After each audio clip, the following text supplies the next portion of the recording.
நல்லா பார்த்துக்கொள்ளுங்க. இது வந்து இப்போ நாங்கள் கை வெட்ட போகிறோம். சரிங்களா? உங்களுக்கு அந்த கை ஈஸியாக வெட்டுற முறையை சொல்லித்தரோம் பாருங்கள். இப்போ அவங்களோட ஆர்ம் ஹோல் வந்து 12 தானே வந்துச்சு. அந்த 12 நாங்கள் கொஞ்சம் உடம்பு சரியா 12 இப்படி ஒரு மார்க் பண்ணி கொடுங்க. ஒவ்வொரு ஆக்களும் ஒவ்வொரு மாதிரி எடுப்பாங்க. நான் என் சிஸ்டருக்கு சொல்லித்தரேன்.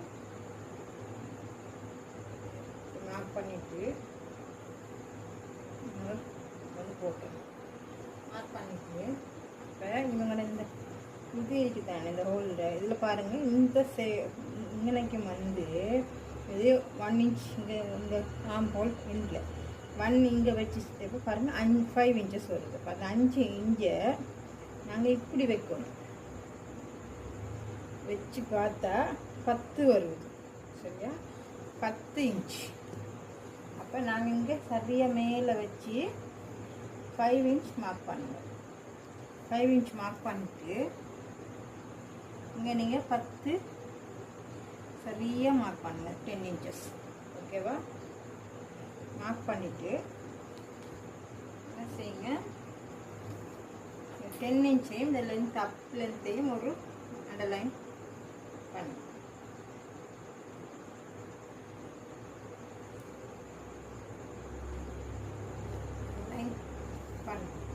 சரியா? பண்ணிட்டு இந்த அண்டர்லைன் வந்து பாருங்க எவ்வளோ வருது. சரியா? ஒரு 1/2 இன்ச் குறையுது. 12 இன்ச்சாக மாற்றணும். சரியா? மாற்றிட்டு இப்போ 12 இன்ச்சில் இருந்து என்ன செய்வது,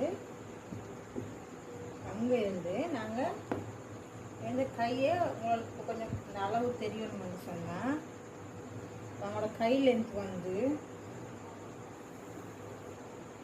21 இருக்குது. சரியா? இங்கே வந்து 20 தான் இருக்குது. அப்போ நாங்கள் ஒரு 2 இன்ச் இங்கே வந்து நாங்கள் ஒரு ஜாயிண்ட் கொடுக்கணும். அது நாங்கள் கடைசியாக பார்ப்போம். சரியா? இப்போ நீங்கள் அந்த லென்த்தில் இருந்து அவங்க ஆர்ம் ஹோல்ஸில் இருந்து பாருங்கள் எவ்வளோ வருது. 14 வருது. 14 வந்தால் 14 இங்கே மார்க் பண்ணுங்க.